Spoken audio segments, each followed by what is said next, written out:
Before we begin, if you like what you hear on the Tan and J-Man Show, don't forget to rate and review us on Apple Podcasts, and go ahead and click subscribe wherever you get your podcasts. We encourage you to interact with us and keep up to date with the Tan and J-Man Show on social media by liking our Facebook page and following us on Twitter and Instagram at Tan and J-Man Show. Now sit back, relax, and enjoy another episode of the Tan and J-Man Show with your hosts Tanner Lee and Josh the J-Man Munt. It is time for another episode of the Tan and J-Man Show live on the ISC Sports Network. The J-Man's here, sitting next to the T-Dog. Got anything to say today? I thought you were going to tear your rotator cuff there. Out of the corner of my eye, that was a violent shoulder thrust movement there. Whether you want an epic burger, hand-tossed pizza, hand-breaded tenderloins, seafood, craft beer, or a handcrafted cocktail, the Dam Landing is the place to be. The Dam Landing is a bar and grill located on beautiful Lake Manitou that focuses on freshness and quality. The Dam Smoke, here every single weekend. They have ribs. They have steaks. They had pulled pork, too, on Sunday. I did see Ribs they had and pulled pork. It looked really good. It is available on weekends. In addition, you can wash it down with one of their 16 beers on tap, including a constant rotation of today's best micro brews and domestic flavors, or a handcrafted cocktail made using fresh ingredients. Take in the fantastic views of Lake Manitou in their beer garden or outdoor bar area, whether it be boat or wheels. The Dam Landing is the place to be, located at 1305 Ewing Road in Rochester. Their number is 1574-223-8950. Taco break is also open. Why did you share all that? Huh? For people listening to the podcast or watching for the first time, that is our main sponsor. That is our main sponsor. Josh just went right to the read without even mentioning that. You know, I was trying something out, and Tanner, the boss of the Tan and J-Man Show, clearly didn't like it. No, so, here we are. Changing it up. Yes. You're like Greg Maddux with an off-speed pitch. You betcha. I am like Greg Maddux. That is one of the most accurate descriptions of me I've ever heard. You're welcome. A 355-game winner as well, playing video games against you. I'm sure I've beaten you 355 times at least. No. That might be your win percentage against me, .355. What game? Any. All Definitely of them, not NBA Jam. all collective. I do have your number on that. You've been dogging me. Lately. Yep. Anyway. Yep. Got some birdie bogey for the J-Man. I do. I got to bring out my phone because I don't remember off the top of my head. It's a toughie this week. Light work. You got to pay attention to this one. All right. It's kind of long. I have a short attention span. So there's been 16 major leaguers 16 who have hit 100-plus homers during the month of July. 2 of those 16 played for the Cubs. Yes. One of them is 4th in career home runs in July, behind only Barry Bonds, Hank Aaron, and Babe Ruth. Who is it? So you've told me you didn't think I'd get it. So this might take the only guy I'm thinking of out of the equation. But we will see now, won't we? There's a couple, yeah. I'm just going to stop there. There's really only 2 guys that kind of pop into my head when you talk about this question, and both of them have over 500 homers. And I'm probably way off on it, but I don't. What was that? Nothing. That was like an evil laugh. I didn't like it. Birdie Bogey is brought to you by Noble Gnome LLC for fresh, locally grown, nutrient-dense produce from Bryce and Katie Romine of Mentone, Indiana. Like them on Facebook. Follow them on Instagram. And check out their website, noblegnomellc.com. They were at the Kosciuszko County's Farmers Market on the 4th of July, and I assume they will be back this week. They had Frizy lettuce heads. It sounds right. I saw Bryce on Saturday, and he told me how to pronounce it, and I don't remember. Swiss chard, kale, cabbage, cucumbers, kohlrabi, turnips, beets, basil, cilantro, zucchini, and summer squash. Get your veggies. Nice little J-Man shuffle there. I hated it. Instead of the icky shuffle. Never doing it again. It's the J-Man shuffle. You got a lot of reads this week, you know. I'm already a little parched. I know. Now you got a whole list now to go. Ready to get educated. Yeah, I want to know what happened on July 6th throughout the history of sports. On this date, in 1887, that would have been 33 years ago. Or good math. 133 years ago today. There you go. Wimbledon women's tennis. Lottie Dodd becomes youngest ever Wimbledon champ at 15 years. Lottie Dodd. 285 days. I don't know if that's still a record or not for youngest, but that's pretty young to win. It's pretty good. I honestly didn't know Wimbledon was a thing back in 1887. I knew it had a rich tradition and history, but I didn't know what year it went back to. So let's see. We got. Hope you have some ones for me to guess. We'll see. Okay. I'm not sure how it's looking towards like the 1970s and 80s, but until then, bunch of Wimbledon women's. I don't think you'll do very good. Probably not. 1920, the New York Yankees scored a then MLB record 14 runs in the fifth inning. That's a lot of runs in one inning. Nothing rout of the Washington Senators. I know it's at least been matched. I'm not sure if somebody scored more. Who matched it? I don't know.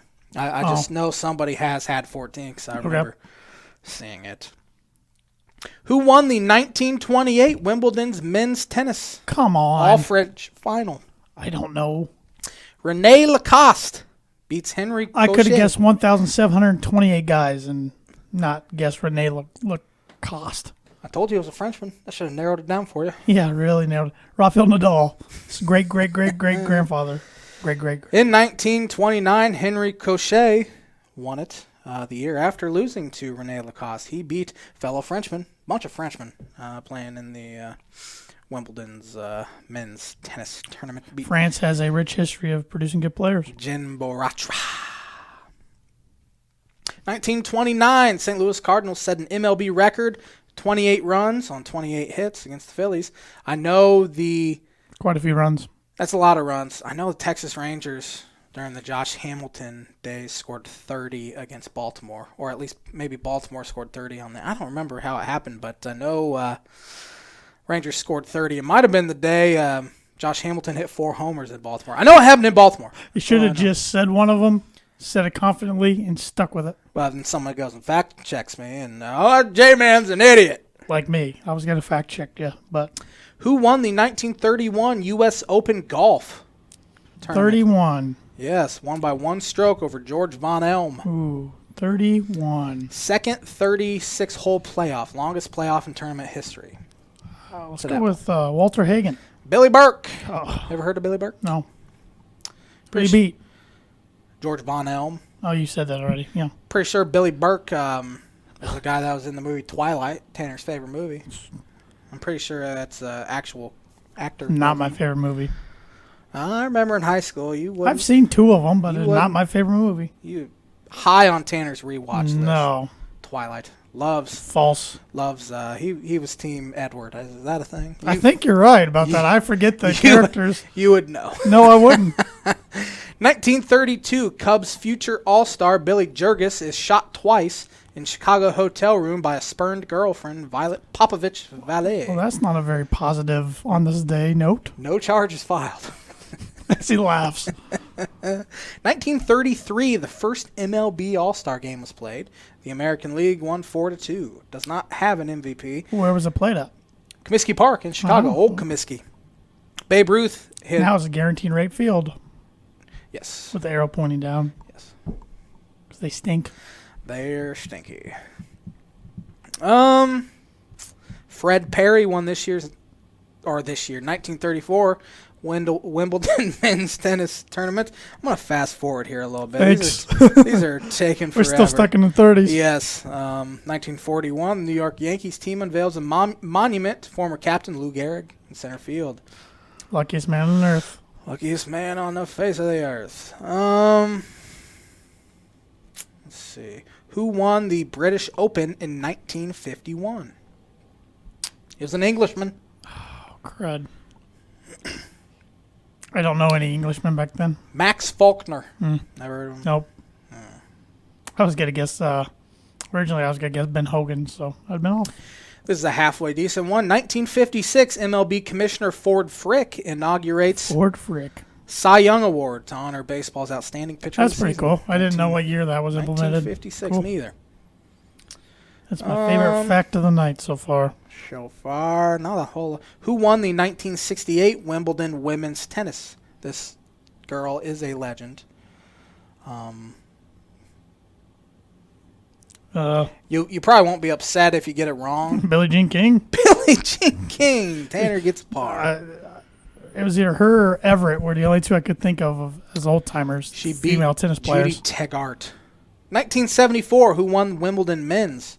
This guy's also a guy that was a pretty big name. McEnroe? No, Jimmy Connors. Pretty close, though. Yeah. Pretty close. My tennis knowledge is not very good, Tan and J Mancho Nation, so bear with me. What about Trying. 1979 Wimbledon women's? Let's go with Billie Jean again. Martina Navratilova. I have heard of her. Darn it. Steve Carlton, 1980, became the first lefty to reach 2,836 strikeouts, most by a left-handed pitcher in MLB history, since been passed by Randy Johnson. The big unit. Big unit. That dude was huge. 6'10". 6'10", through 102. I was watching a highlight of him the other night on the Diamondbacks, and he was nasty. He was filthy. The thing coming out like this, I couldn't imagine being a lefty. I mean, we've talked about the John Kruk clip a bunch, but wouldn't be a fun at bat. You think Aroldis Chapman's not fun. Wait till a guy's 6 inches taller. It's amazing looking back on his Hall of Fame career how many different teams he played for, too.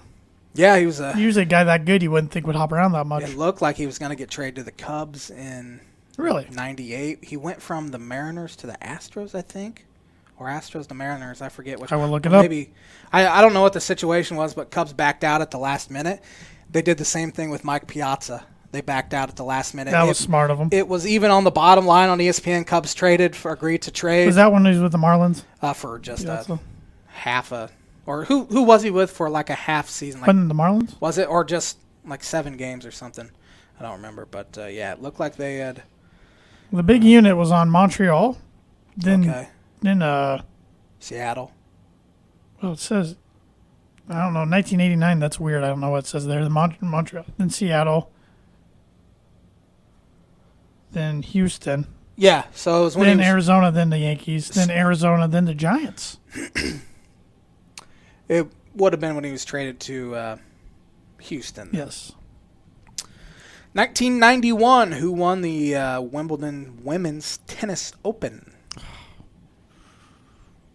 I can't even guess. Steffi Graf. I've heard of her. But she also won in 1996.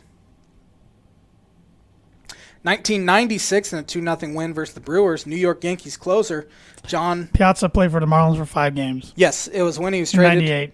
I'm pretty sure it was when he was traded to the Marlins, or maybe from the Marlins to.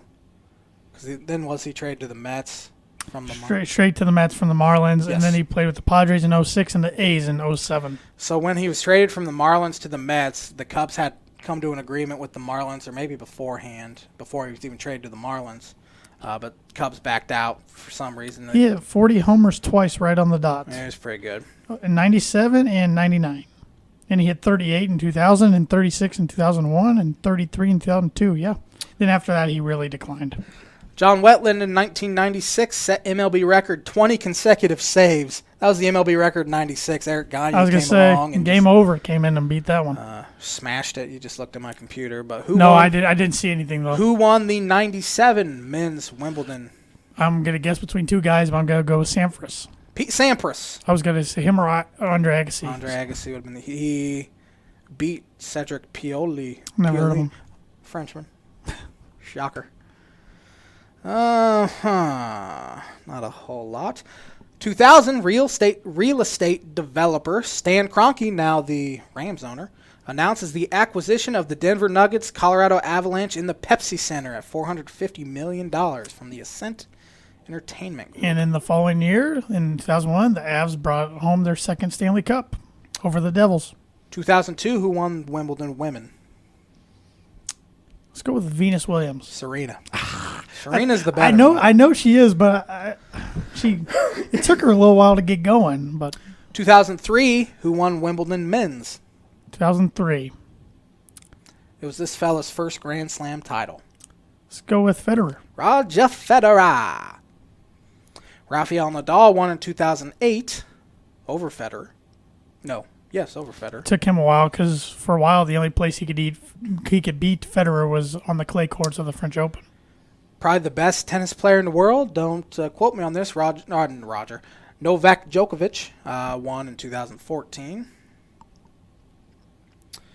So it obviously would have been Wimbledon week this week. Yes.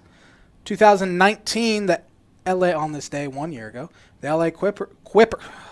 Man, this is going to be rough tonight. The LA Clippers in 1 day acquired Kawhi Leonard via free agency and Paul George in a trade. Big day for them. So glad that on this day is over. Hit us with the sponsor there, please. I would be happy to. The sponsor of the On This Day segment is Proforma Print House. If you're looking for a trustworthy, dependable resource for your next trade show, company, picnic, or sales meeting, Proforma Print House has over 50 years combined experience in promotional products and commercial print. They strive for fast and efficient response to all of your print needs. You need to look no further. Let them be your one-source print and promotional company, and contact them today by telephone at 574-210-3815. Neato. What you want to start with tonight? Well, let's start with some sports. I'm just going to say news because the topic involves a few different teams or a few different sports.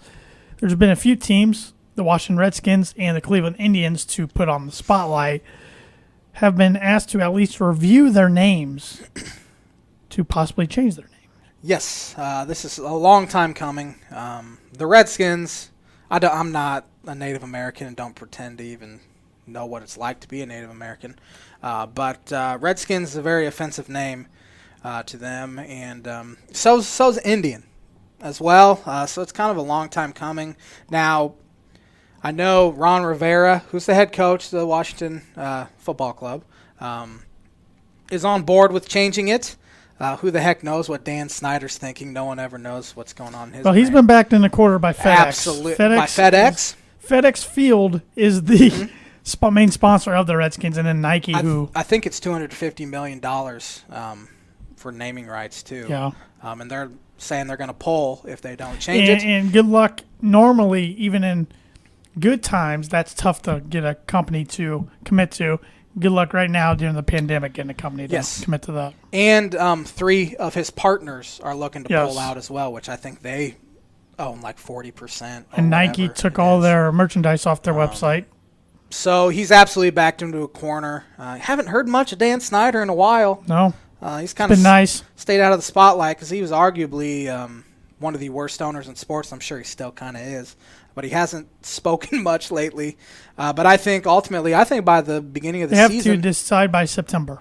I think they'll have a different name. And if you're waiting till September, and even if you decide to change it, something off the wall right now, good luck getting all your logos and merchandise and everything out before the season starts. So they need to choose something as close to their brand as possible. The thing is, you won't be seeing people in the stands likely. True.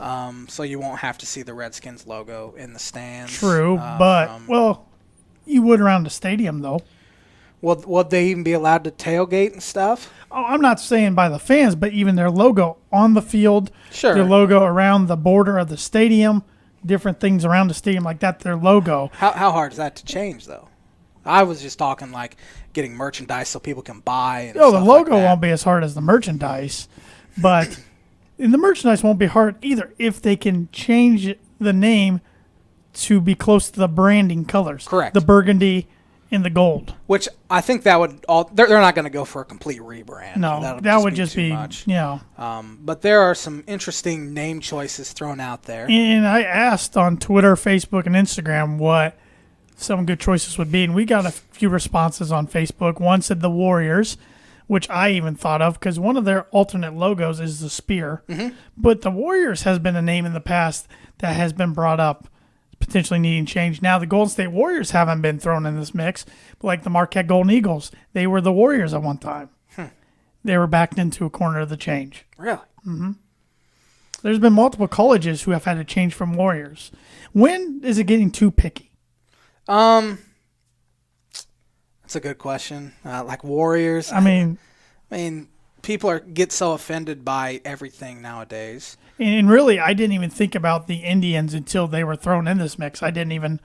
Yeah. But then with my lack of education on the topic, then I thought, well, what about the Braves or the Chiefs or the Blackhawks? But the Chiefs is kind of like a rank. Yes. Isn't it? So that's more of a praising thing. I will say the tomahawk chop in both Kansas City and Florida State and Atlanta. And Cleveland. Don't they do it in Cleveland too? And Cleveland absolutely needs to be banned. That's pretty offensive. Now, as far as the Indians go, this has been in the baseball circles talked about for probably not as long as the Redskins. It's only been like 5 years, really. Yeah. And really the first time I'd really heard about it, South Park did a whole episode on it. Did they really? I did not see that. And it was pretty interesting because they're so smart over there. But that was kind of the first time it really been brought to my attention. Now, Terry Francona, the manager of the Indians, which the managers and coach should have no input in it at all. I mean, who knows if they're even going to be there next year. Yeah. But he said it's time for a change as well. I haven't heard any names bandied about, but I think they will review much like the Redskins are doing. And I think they'll ultimately be backed into a corner as well and have to change. What do you think would be a good alternate name for the Redskins? I like Warriors. Yeah. I've heard the Washington Lincolns, which I think would be interesting. What would you just have Abraham Lincoln's statue? Something similar to the penny? Yeah. Which that'd be weird to have it named after a guy. Yeah. I also saw the Washington Jeffersons as well. And you know that there'll be people that complain over that? Yeah, people. Somehow. Honestly, the worst thing to happen to this world is social media. People have an opinion on everything. Thad Mooney says South Park did it when Washington lost their trademark rights. So that's one.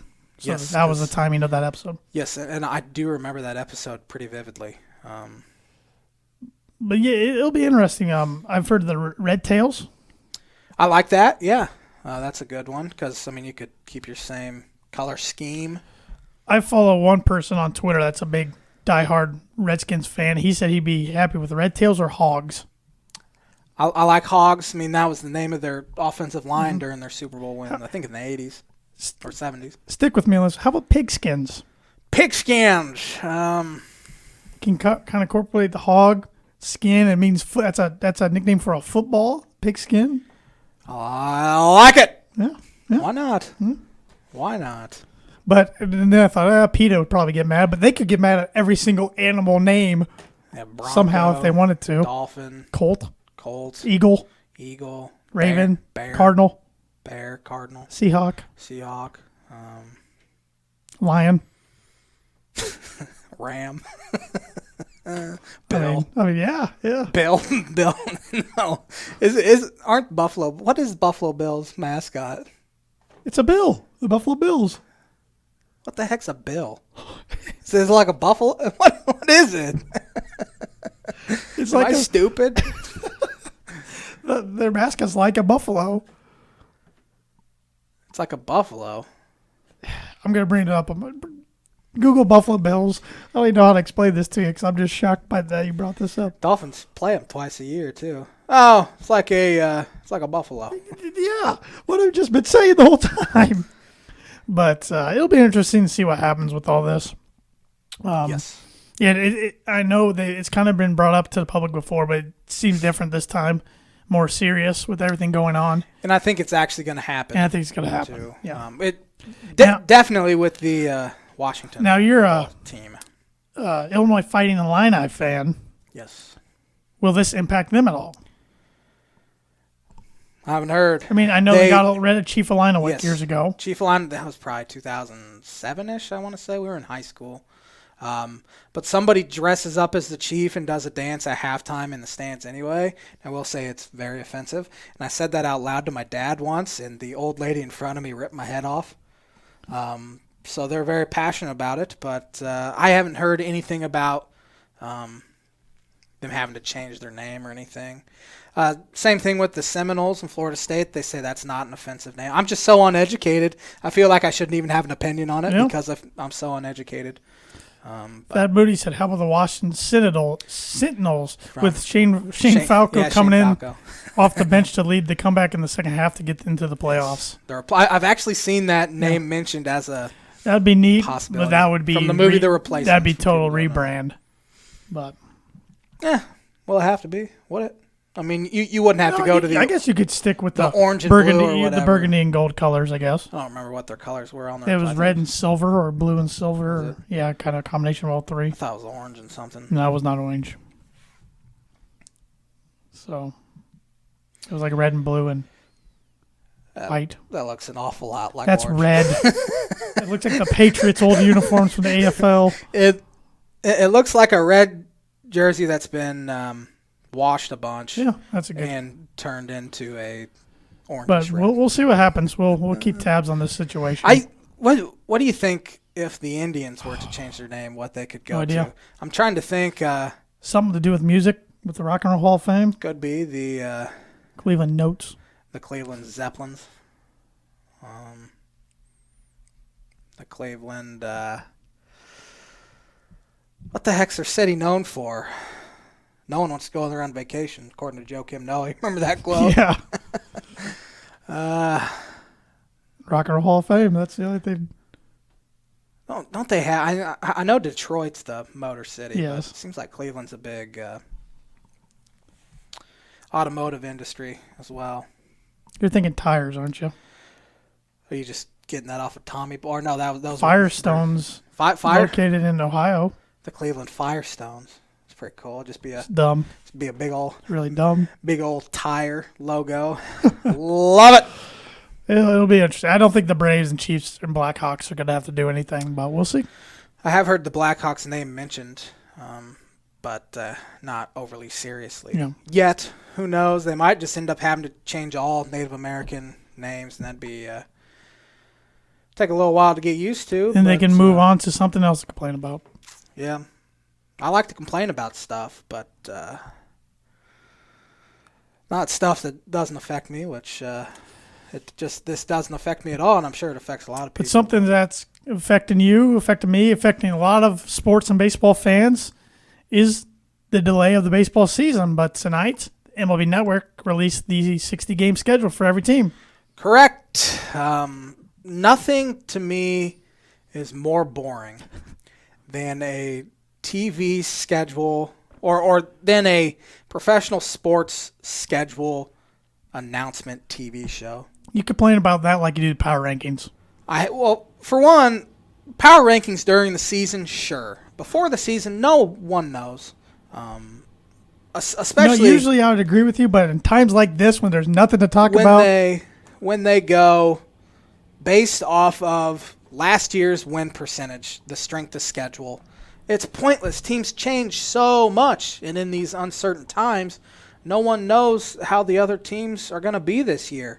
So it's all a coin flip. I mean, we're seeing guys opt out. We've had David Price is probably the most notable name to opt out so far, former Cy Young Award winner. Ryan Zimmerman opted out. Washington Nationals have had a couple. We're having just a bunch of testing mishaps with not getting test results back in a couple days where teams are having to shut their camps down until they can. It's just quite the mess right now. And they came out with the schedule today, and I'm not even thinking we're going to have a season, unfortunately. I'm still at the point where I'll believe it when I see it. I hope I'm wrong because I want sports back so bad. This show needs sports, or we don't have a show. Yes, anymore. Very well said. But we'll see what happens. Mike Trout had some pretty strong comments over the weekend saying he doesn't feel comfortable at all, doesn't even know if he'll play the full season. Of course, his wife's pregnant. Chris Bryant had some quotes today saying he thought coming back to baseball would give him a sense of normalcy and he'd feel comfortable, but he doesn't feel comfortable at all. Of course, his wife just had a baby back in April.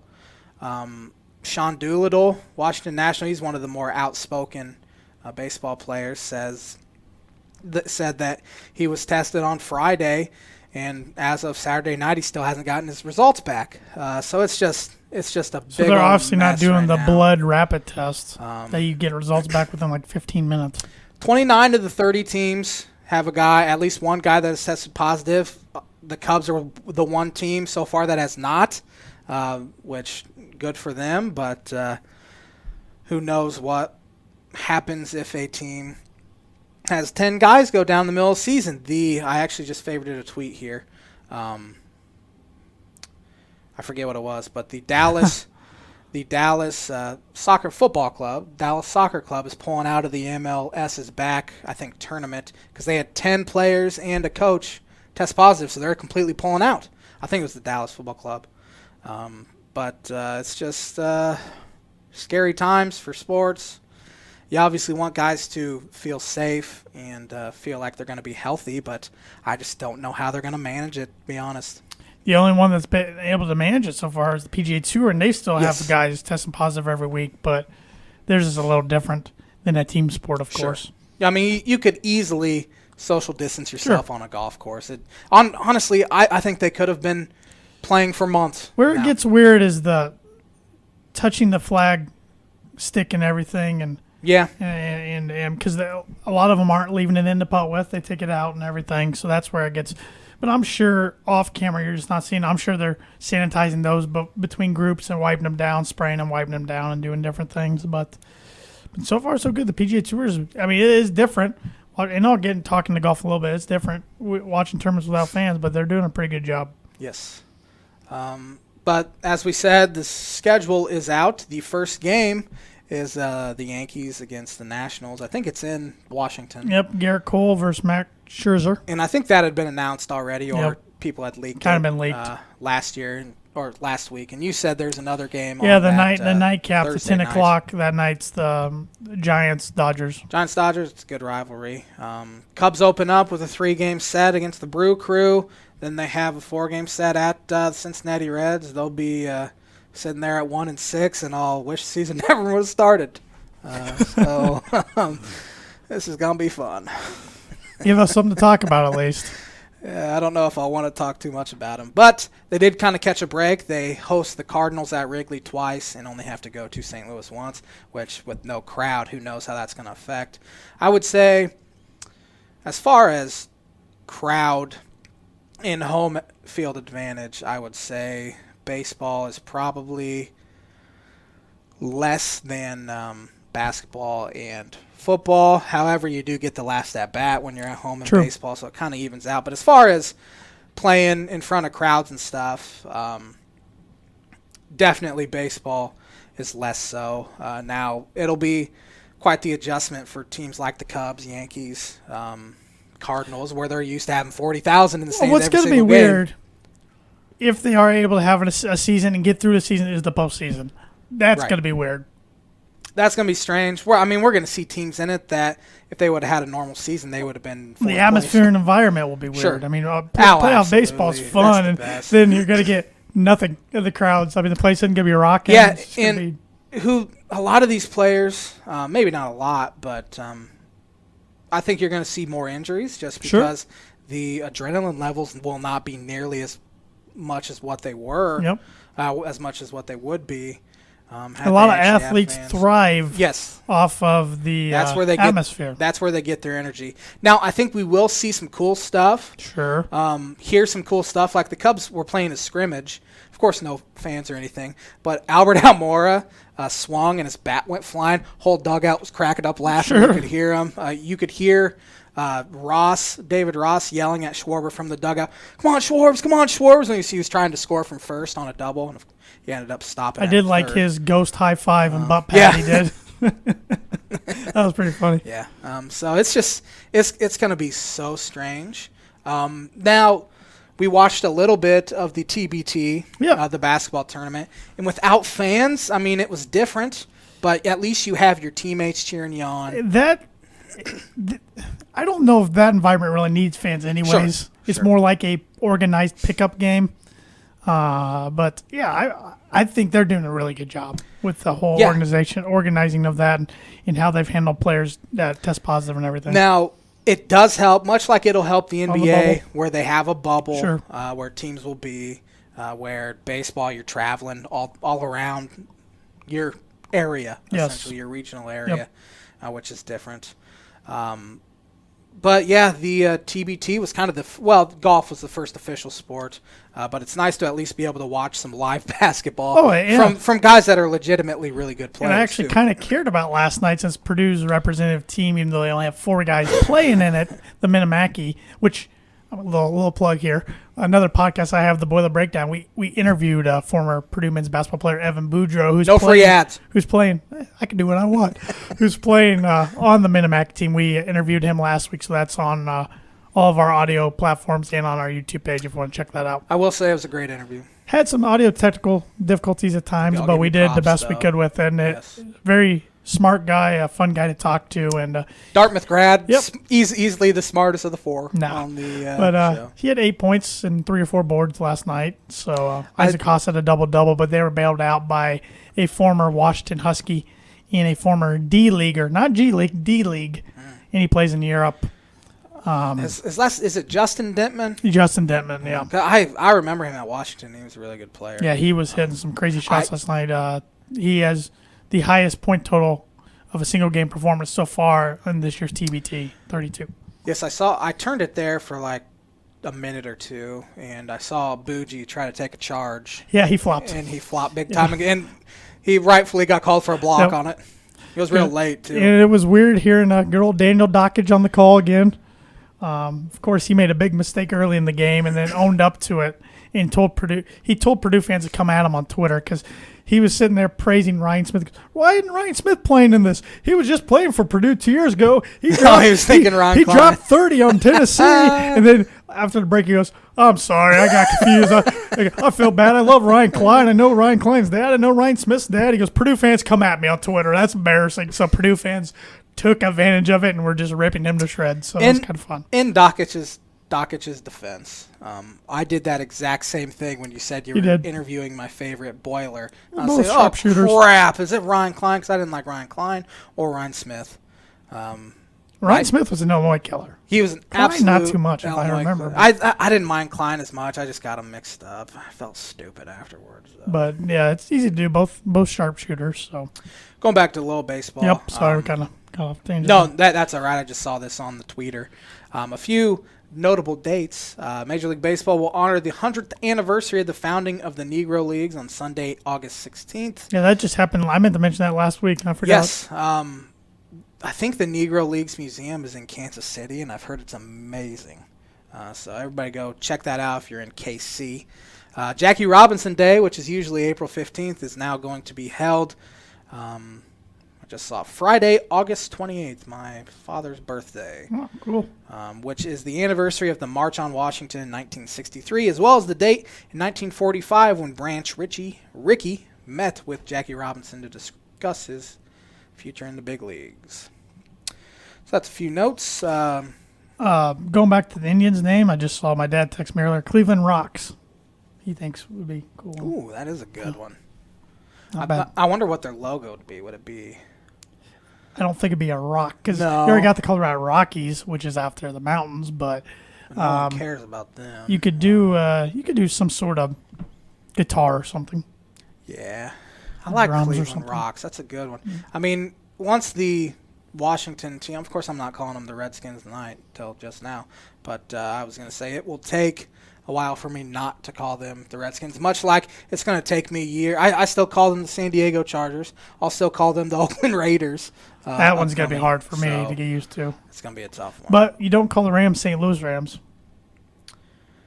I completely forgot they played in St. Louis. That's how little that stupid city means to me. And they won a Super Bowl and got to another one while they were in St. Louis. Yes. But speaking of football, speaking of the state of Missouri, some big football news coming out of the state of Missouri today. Yeah. Big sports news, really, not just football news. Patrick Mahomes got absolutely paid. Largest contract in the history of sports. Not just football.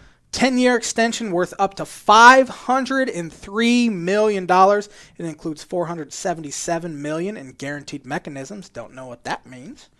and the ability for Mahomes to have outs if guarantee mechanisms aren't exercised. So I wonder if they're like vesting options or something. I'm not 100% sure. But he got absolutely paid. I've never seen a contract like this. I think we saw Bryce Harper sign I forget what Harper ended up signing. Was it? Or Trout signed a 10-year, $400 million. Which, when Adam Schefter first had his sources say Patrick Mahomes is going to sign an extension, 10-year extension, he said it will be more than $400 million. Wasn't expecting it to be $100 million above $400 million. It tacks on 10 years on top of the 2 years remaining, so really it's a 12-year deal. It's got to run up in the season of 2031. 2031. 112 years. Well, might as well. That's They'll ways in the future. Be paying him then. But Kermit got paid. Yeah, I don't really understand the Kermit nickname. I know you think his voice sounds like him, but I don't. I'm sticking with it. You just don't like him. He's a very good player, but he plays for one of my least favorite, if not my least favorite NFL team. But he's going to torture my team for the next over a decade plus. A guy that is licking his chops to get even just a fraction of that money is Dak Prescott. Dak Prescott, who did sign his franchise tender. He can thank Deshaun Watson and Patrick Mahomes for driving this quarterback market. Would you put? Obviously, you wouldn't put him at Mahomes' level. Would you put him above Deshaun Watson, though? About equal. I would say they're about equal. I think maybe Dak's got the leg up a little bit just over experience, but not much. They're pretty darn close. They are pretty darn close. They are similar. I think Dak has more Russell Wilson in him, and Deshaun Watson has more. I don't even know what kind of comparison I can make. Deshaun's more of a gunslinger. He's going to hold on to Ben Roethlisberger might be a good comparison for a guy like Deshaun Watson. He holds onto the ball a ton, gets hit a bunch, kind of turns it over a little bit as well, but he'll throw 5,000 yards, 40 touchdowns, where Dak's, hopefully I'm not screwing this up. I'm going to go look up Dak's numbers real quick. But I would say Dak turns it over less. Dak only threw 11 picks this year, but 30 touchdowns. He's only been a starter one more year than Deshaun has. It feels like he's 2 or 3 years older. Well, Deshaun only threw one more touchdown or one more interception, so my comparison's already been debunked. I apologize. But just watching him, it seems like Deshaun Watson has a little more a Big Ben type. Well, he doesn't have the offensive line that Dak does. Sure, absolutely. And now Deshaun doesn't have the receiving core as well, which Dak doesn't have a great receiving core either. Got Amari He Cooper, does have Amari. Is Amari holding out, or was he a free agent, or I forget. It's been so long since March. Man, it feels like 2 years. You know. But one thing the Chiefs, and I've said this for a long time, in a couple of years they're going to have huge decisions to make for their football team because they just tied up pretty much everything into the quarterback, which I don't blame them.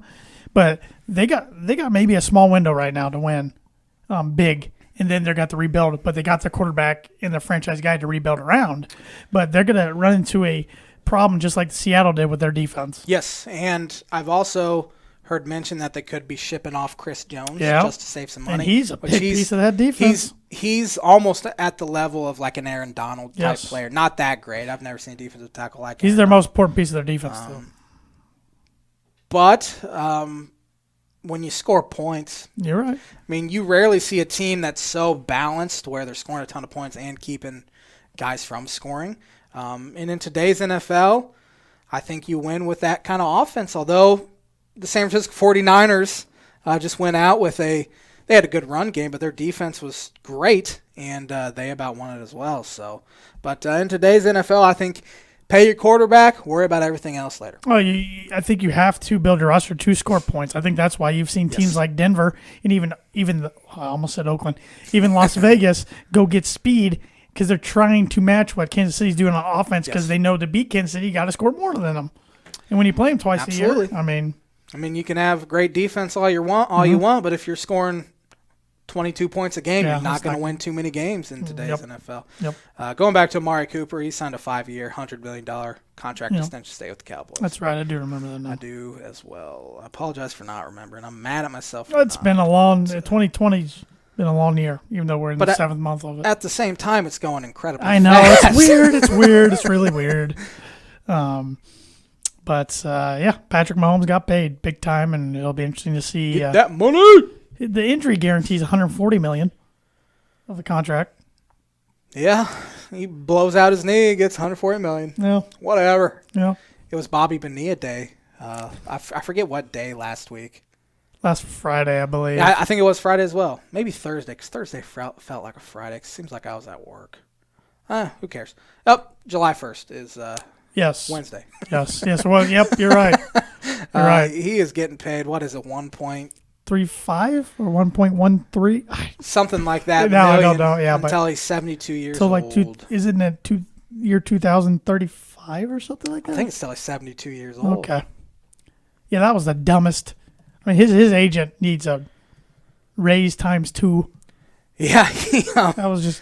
Yeah. 1.19 million. It is until 2035. So once again, the J-Man screws up his math. It's all good, J-Man. So that dude's I mean, he signed a contract, so this is just that contract spread over a bunch of years. So he's getting the same amount of money. He wasn't even that great of a player. He was pretty good. I mean, he was good, but I mean, man, what were they thinking with that contract? 6-time All-Star. We've talked about him before on the podcast. Every year around that day, because we bring it up. 3-time Silver Slugger. Astonishing. 287 the contract hours. is. He played with a bunch of teams. Look at all those teams. He played with 8 teams. Yeah. He was at his best with Pittsburgh. Well, the NBA is trying to come back, of course. Yeah. So is the NHL, who the players tentatively agreed today to start camp next week, a week from today on Monday, on training camp on the 13th, and then games on August 1st. But the NBA will be returning, but the Pacers will not have their best player in Victor Oladipo as he decided to opt out and try to make sure his knee's healthy for next year. Smart move? Yeah, absolutely. You can't, I mean, he didn't opt out because of the pandemic. No. But after having that injury, it was a pretty bad injury. It's a quad tear. It used to ruin your career. And he missed a bunch of the season, then came back for, I don't know. And he wasn't himself, anyways. Was he back 15, 20 Sounds games? about right, and he wasn't himself. And then taking this whole stretch off and trying to come back again. It's definitely smart. Yeah. You see a bunch of people ripping on athletes that are opting out, which is just idiotic. And I've seen Pacer fans nervous because next year's the last year of his contract. There's rumors that he wants to go play in Miami. If that happens, it happens. I mean, we're just got to wait and see.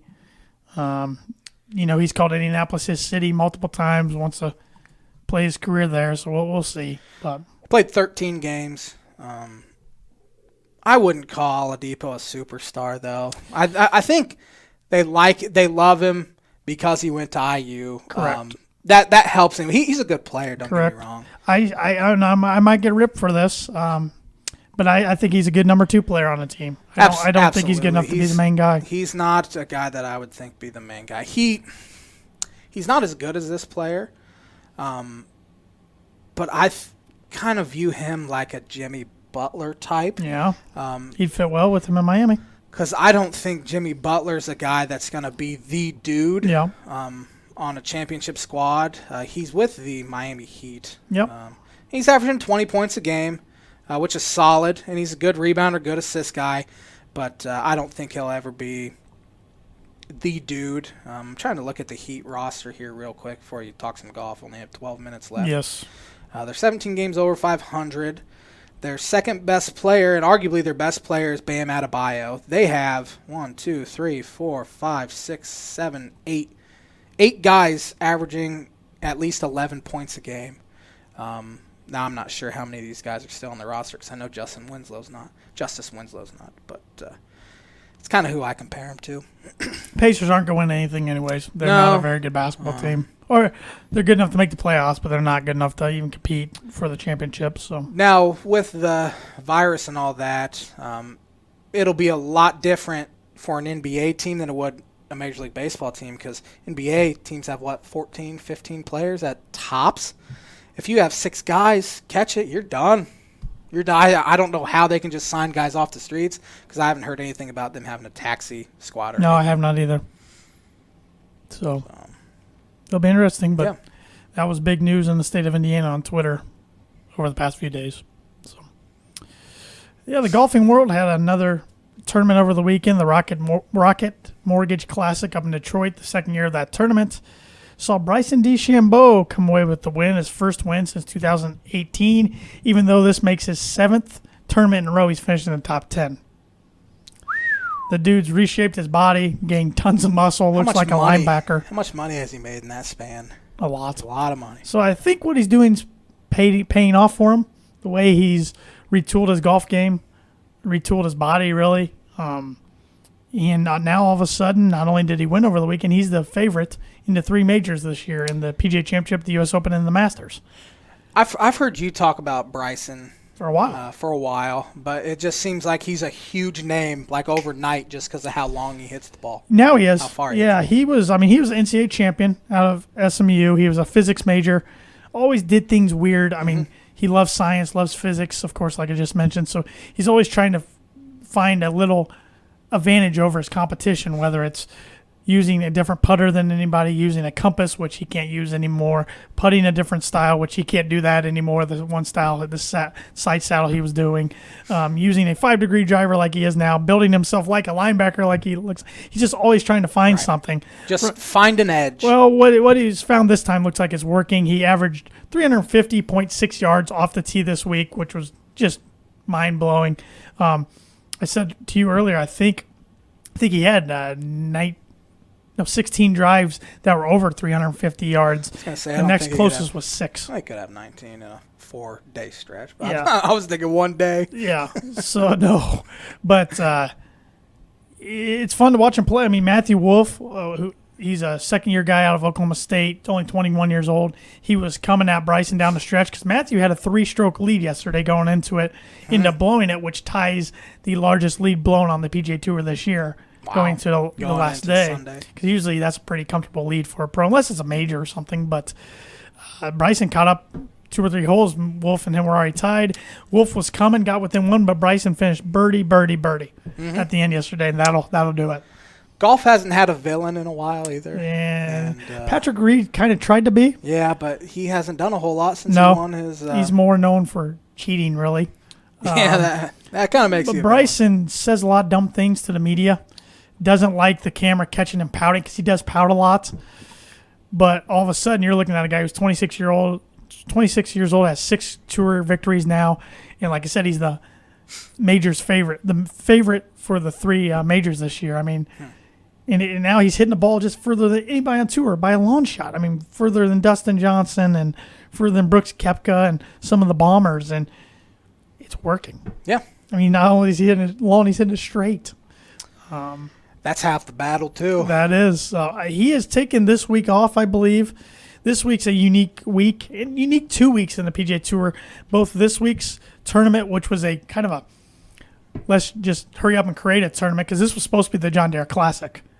And Illinois said, no, we're not doing a PGA Tour. So Muirfield Village, which is holding the Memorial Tournament next week, one of golf's biggest non-majors, said, we will take this tournament. And they found a sponsor in the Workday, so it's the Workday Charity Open.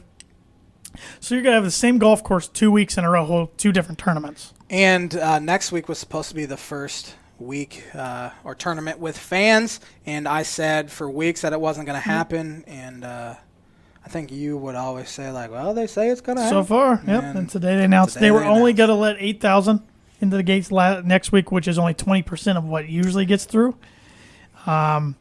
But they just said with everything, how everything's going, they decided not to. Probably smart. I wouldn't want to be there and wearing a mask in 90-plus degree heat. That'd be pretty uncomfortable to stand out that long and watch hours of golf. But I think it's pretty safe to say I don't think we'll see any fans at any golf tournament in 2020, including the Masters in November, which would really be disappointing. If 8,000 were to be in, that'd still be 444 people a hole. Yeah. But they would not have seating out there. There was going to be no stands. Still. Spread them out. That's still a lot of people. Yeah. But, and I didn't read all into it. I'm sure they were finding ways to spread them out somehow, try to control. I don't know. That's over my pay grade. But probably smart, though. Anyways, Muirfield Village holding back-to-back tournaments. This week's tournament, they're going to make the course a little easier than they will next week for the Memorial. Your top 15 player power rankings. Number 15 is John Rahm. Number 14, Mark Leishman. Number 13, Cameron Champ. Number 12, Kevin Streelman. Number 11, Ricky Fowler. Number 10, Victor Hovland. Number 9, Matt Kuchar. Number 8, Matthew Wolf. Number 7, Xander Schauffele. Number 6, Gary Woodland. Number 5, Brooks Koepka. Number 4, Justin Thomas. Number 3, Patrick Cantley. Number 2, Justin Rose. And number 1, Hideki Matsuyama. Pretty big names in there. No Rory? No Rory this week. Jordan Spieth, Jason Day, Patrick Reed, Colin Morikawa, and Phil Mickelson among those who are in the field that were not in the power rankings. Now, next week, we will see Rory. We will see Eldrick Tiger Woods make his return next week. Next week will be the names and names will be there for the memorial. But who are you going with this week?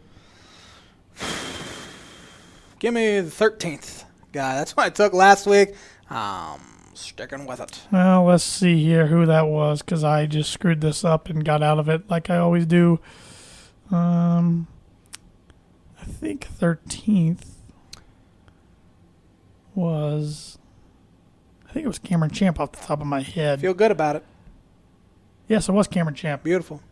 That wasn't my book it because I don't think I'm going to have a book it this week. But the J-Man's Book It Prediction of the Week is brought to you by Indiana Farm Bureau insurance agent Travis Watering. For life, home, auto, renters, business, workers' comp, and farm, contact Travis at 219-869-4561. Also contact him at travis.watering@infb.com. I have one more on this day that's not sports related. John Lennon met Paul McCartney today in 1957. Pretty big meeting. It turned out all right. And I'm going with Ricky Fowler this week. I thought about Ricky. I thought he was actually 13. I thought he played well over the weekend. So he almost missed the cut, but yeah. he must have played well on Saturday and Sunday. Yeah, he played really well yesterday. So I think he ended up, I don't know what he ended up. It wasn't top 10, but it wasn't too far away. Ready for the birdie bogey again one more time? Yes. Okay. So there's been 16 major leaguers who have hit 100-plus homers during the month of July. 2 of the 16 played for the Cubs. One of them is 4th in career home runs in July, behind only Barry Bonds, Hank Aaron, and Babe Ruth. Who is it? So you said you didn't think I'd get it. Now I'm double guessing myself. So that makes me think, oh man, there's 3 guys. There's literally 3 people. Or maybe it's a very obvious answer, and I think that you're going to go with a non-obvious guy. I'm going to go with the not obvious guy and say Billy Williams. No. Cripes. Who is it? Rafael Palmeiro. Oh, from you, jerk. With 117. I was thinking he was with the Cubs a long time. That was a trick question. Sammy Sosa had 108, Fred McGriff 96, and Ernie Banks 91. Gotta pay attention to the details. Say the question again. I want to hear the details. You said former Cub. We're running out of time here. You have 2 minutes, 3 minutes. 16 major leaguers have hit 100-plus homers during the month of July. 2 of the 16 on that list who have hit 100-plus played for the Cubs. You worded it like they played. You should have said played at one time for the Chicago Cubs. When? Now, in your defense, Palmeiro wouldn't even been in the stratosphere of my brain. Yep. I was thinking Sosa, but the way you said it, man, that's way too obvious. Should have said Sosa. Would have been a better guess. Would have been. Or Ernie Banks. At least Sosa hit over 100. Fred McGriff and Banks a little under 100. Wouldn't even thought Fred McGriff either. He's on this show a lot. His name, for some reason, comes up a lot. But I always forget he was with the Cubs. Wrap us up there, J-Man, for episode 190. We're only 10 away from 200. Yes, sir. Thanks for watching/listening to the Tan and J-Man Show. We were live on the ISC Sports Network, as well as their free ISC Sports Network app. Go download it today. I'd like to thank our sponsors, Noble Gnome LLC, Indiana Farm Bureau insurance agent Travis Watering, The Dam Landing, and Performer Print House. Hope you guys have a great rest of the week, everybody, and we'll be back at it next Monday.